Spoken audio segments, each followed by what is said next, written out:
You know, we have the best time. We see each other about once every 6 years. Last time he was here, his hair is perfect.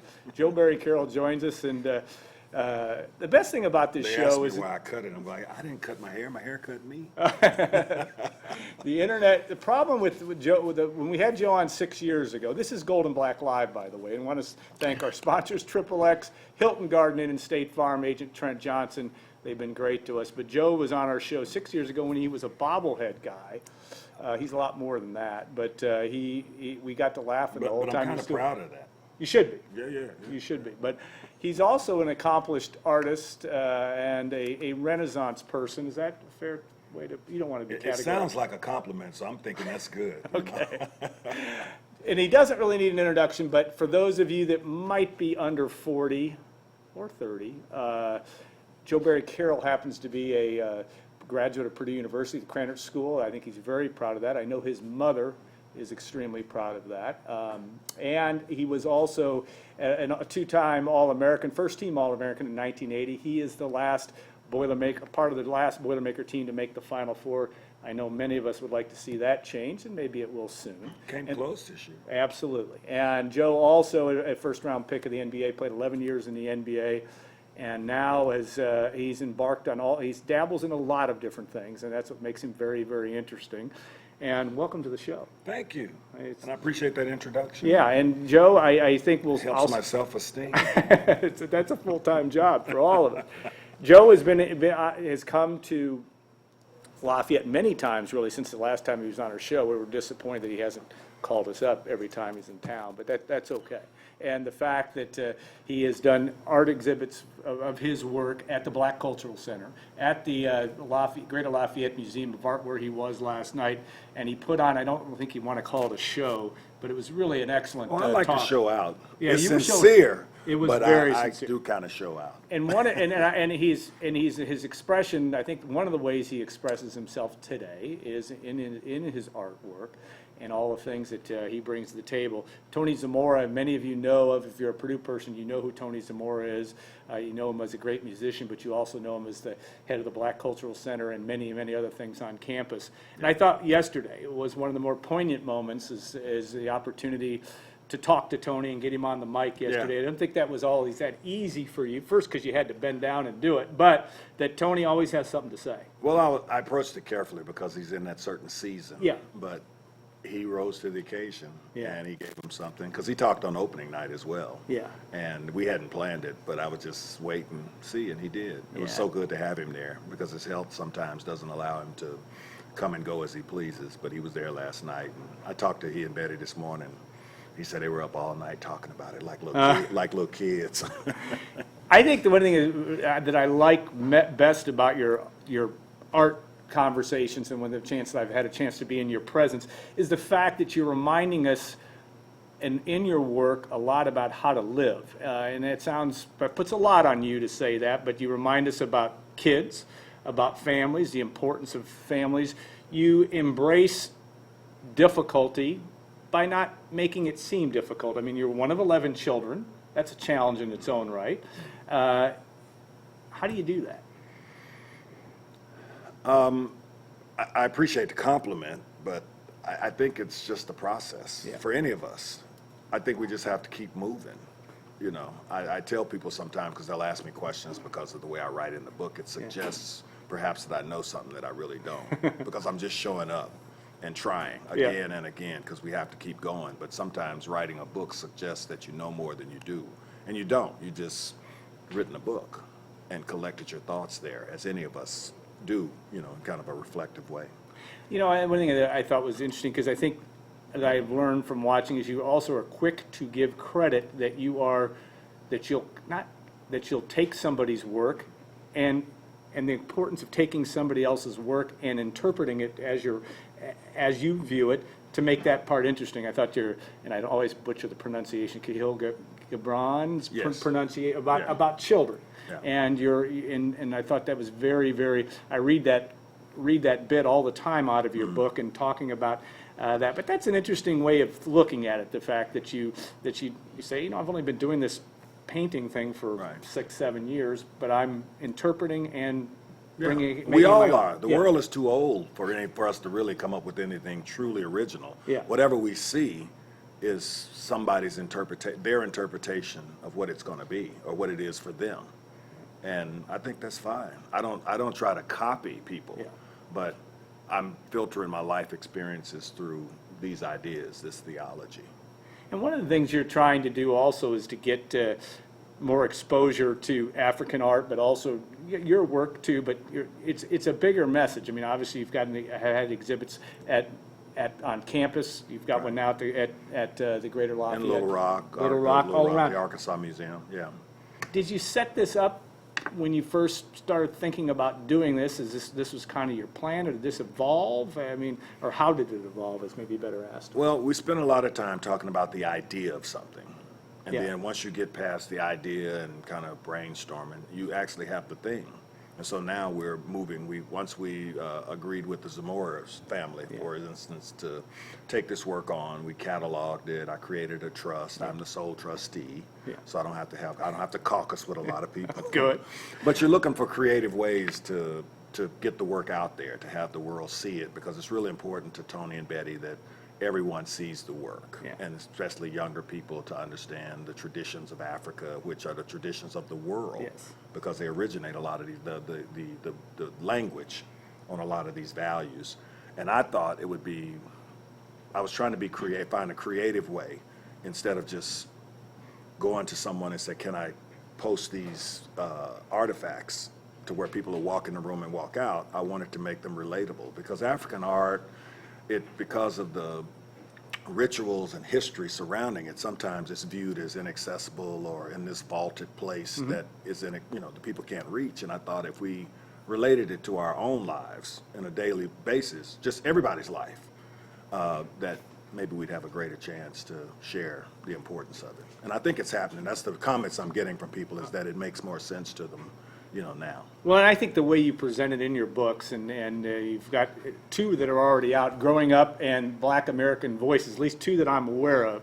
And you do such a great job of that, because it's the art, and then it's a description of, and it's not always to me, not always a dead match to what you, there's it's something not more. intended to. It's meant to be, all right, this is what this looks like, but this is what this might mean, or this means in And the eyes of sometimes the it whole. may just be something I want to say. Yeah. And I had this art object that I want to share. Yeah. And it's like, well, let's put them down and see what people go with. Because my favorite part of what I do is when people take their own meaning from it.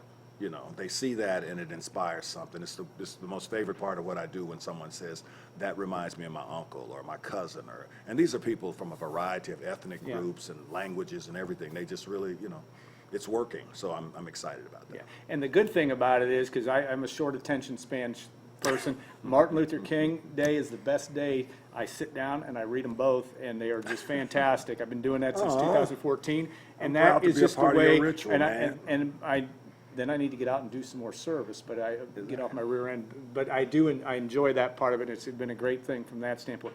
Now, your day job, or at least another one of your jobs, is obviously as a financial analyst or you Well, I'm work an financial investment. services. I'm an investment advisor, and I manage money. I manage money for high net worth families.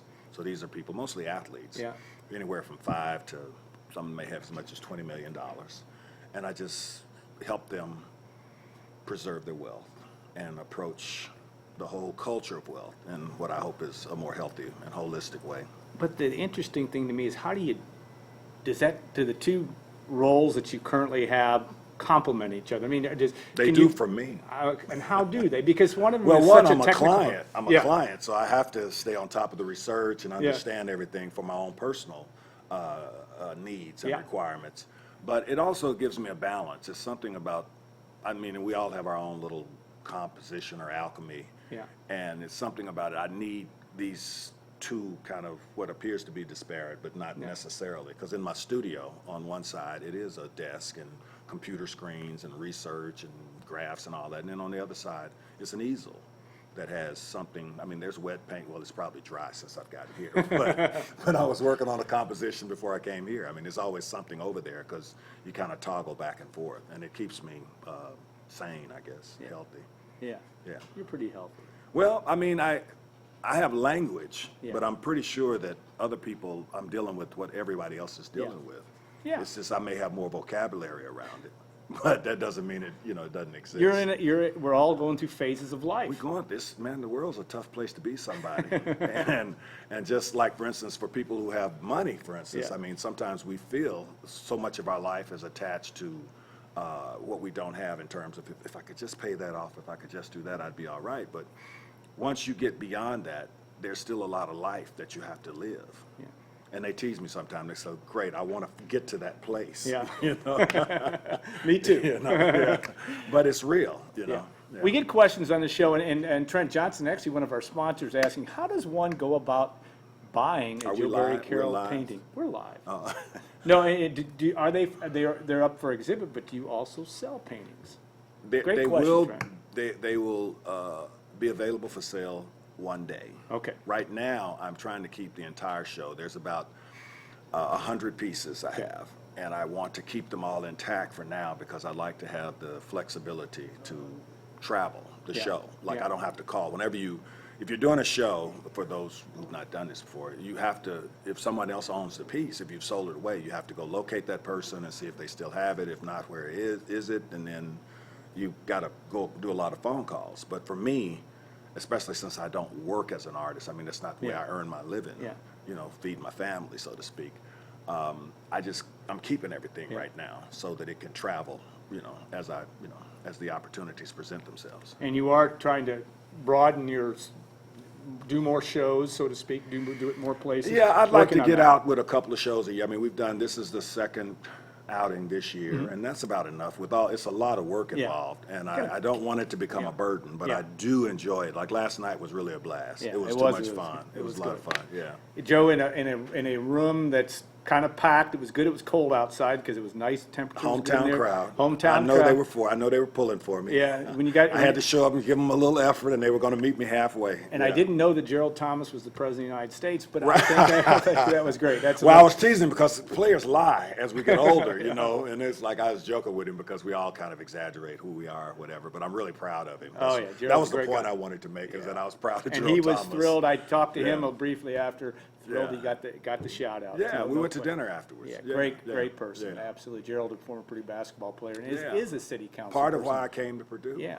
Because yeah. I visited him and I said, hey, this is a cat I want to play with and live with for. And Gerald, if you know Gerald, which you do more than I, but he's the kind of guy you want to hang around. I mean, he he's that type of person. He is. He's kind of look quiet, unassuming, He's that type of guy. Yeah. All right, Gordon, I don't know what we can roll here, but I'd like to start the process of a couple of these paintings, and Joe can talk about it. And this is from his new book, My View from 7 Feet. Talk about this one, because this is an interesting one. Your father is in there. Yeah, Yes, it's my and- father's face. Yes. And the hat, which you'll see, it recurs in many of my Yeah. compositions. And that outfit is kind of just old, from Elizabethan almost Yeah. garb. And then there's down lower, you can't see it in this shot, but there's fabric from one of my mother's, one of those old-fashioned pictures that most Christians have in their Yeah. house with Jesus and Martin Luther King and everything, or the crucifixion Yeah. on it. And so I just kind of put all that together. You talked about the colors, and I am the last person to critique or even ask about art, but you got asked last night, I think, about why you used the yellows and the oranges. And Gordon, go ahead and roll to the next one too, if you get the chance. But why that color scheme, or is that just kind of what moves you? Well, I shared with them last night that it was because I'm a little country. And Yeah. we like bright and shiny objects, which I still do. Southern country also. I am, so Yeah. Pine Bluff, Arkansas, Right. until I was 13, and I came to Purdue Yeah. from Denver. Yes. But I just like the color, and it may be a phase, because even before the yellow, it was red. But I haven't figured out how to work red into a 4-foot by 4-foot board fully. Yeah. But I like the yellows and the ambers. They're warm and kind of inviting. I don't know. I mean, I may even dress with those yellow colors, but it would be unattractive to see a big old 7-foot man in a yellow outfit. And I wanted, if you can run back to the most previous one, Gordon, I don't know if you can, with yes, you can stay on this one. Now, this one brings me to tears, and I'll tell you, it's not about me, but it Wow, is the reason why. You got a whooping? No, because your mother you quote your mother in this, and about Yeah. you were up to the, I love how you word things, and, Yeah. and you said up to mischief.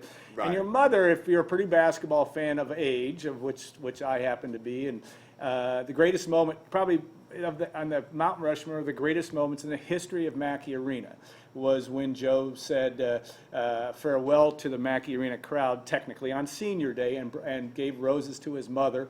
It's the only time I've ever seen my dad cry. Oh.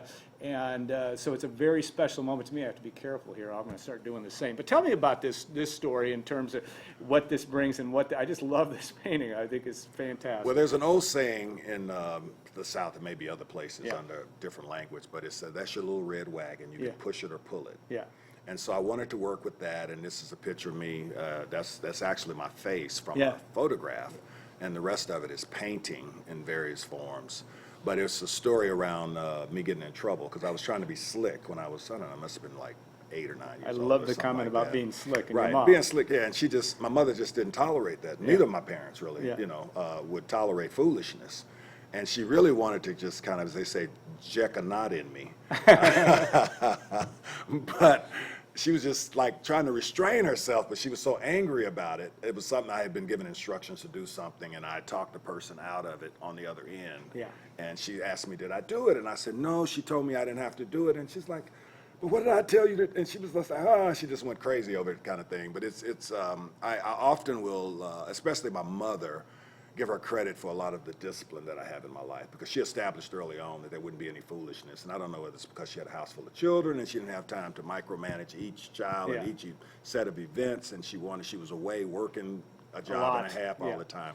But it was very clear that you just didn't want to do it. Any trouble I got into as a child, it was an accident because I did not want to face that chick on the other side of the event. Yeah, and I didn't, I only got to shake her hand Yeah. that day, but I can only imagine. But tell me that's the story of how that happened, and you've told it many times, but that whole senior night, and I wish I had put the picture in our a picture of you hugging her, but tell me a little bit about how that story, because as a basketball manager at the time, I know we were kind of quasi-responsible for the flowers and making sure they were in the right spot. Right. But tell us about I that. bought them before the game because on senior night they give your parents one little flower to Yeah. put in a lapel, and for some reason I felt that my mother should get more than that, and I bought a dozen roses before the game and left early in time to stop by the florist and get the roses, and I brought them and made that arrangement to have them behind the bench second half, and we had to win the game, and I explained to Coach Rose that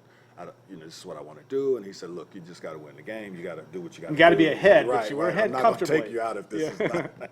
And I really don't know the answer to where did it come. I do not know where it came from, but it was part of just my imagination, and I did. And I purposely walked across the center of the court because I knew they couldn't play the game while this was going on, and gave it to her. And I still remain impressed with my mother's presence of mind to, she gave me a hug, and we exchanged I love yous, and then she just started waving to the crowd. Oh, yeah, like it was her night. Like it wasn't just senior night, it was, Anime Carroll night kind of too. So And it was, should have been. Yeah, It should have it's a been. great memory. A memory produced win over Michigan Yeah. State, and there are other stories with Judd Heathcote and Lee Rose after that game, and what's funny for my career, Yeah. as big as my career was, which I'm very grateful for, but many Purdue people have come to me over over 30 years, just reminding me of that event.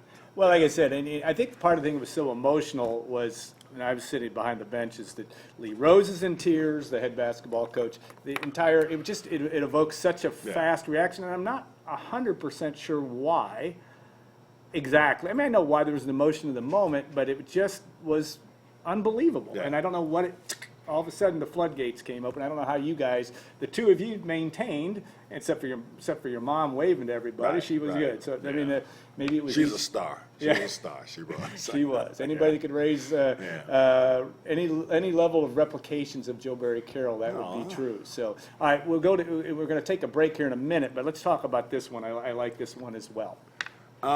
This was a piece about, in the book, I talk about the frustration of dealing with children as they grow up. Yeah. And I have being 10 of 13 children Yeah. overall, I have a lot of nephews, nieces, and I try to spend time with them and mentor them because for all the work I do publicly for nonprofits and charitable work, I try to do a comparable amount in my own family. Yeah. I want the cobbler's children to have shoes. But they grow up and they just make you crazy because they frustrate you because something happens to them when they become teenagers. And this is one of the Gibran quotations I use about our children are not ours, they just come through us, and it's not us to tell them what to do necessarily. And this was just a piece, and I thought it would be wonderful to have this kind of recital, this lesson, piano lesson of sorts going on with this child and the wonderment of children. Yeah. And hopefully they come back one day, but sometimes they just seem like they're insane for that period of time. I loved your last night. You talked about the brain scan of children and how it would look today. It resembles somebody being insane. They say if you set them side by side, a teenager's brain and someone who's insane, it's comparable brain pattern or what. I don't know if it's true, but it supports my narrative, so I went with it. Were you? And last question before break. Were you that teenager? You were so. No, I've been a pleaser child. I really was. I've always been a pleaser child, and all children aren't that way. Yeah. Oh, yeah, I do absolutely. have like one of my nephews. He calls me and he references me, Uncle Barry or whatever. Yeah. And it's it's deference that he gives me that reflects the investment I put into his life. But then some of them, they just don't want to be bothered. Yeah. I'm just, a dinosaur to them. You know, they go like, even if we meet people and people are responding to me, they go like, well, why are they responding that way? Who are you? That's the beauty of children. Yeah. There you go. All right, we're going to take a short break, come back. We'll talk a little Lee Rose and some Purdue basketball, etc. with Joe Barry Carroll. We're not going to have enough time to do everything we want to do, but we'll get to a lot of it. Take a short break. We'll be back. We don't on want to Golden Black overstay Live. our welcome, though. I know. Yeah. You're never going to do that. So, all right, we'll be back in 2 minutes, Golden Black Live.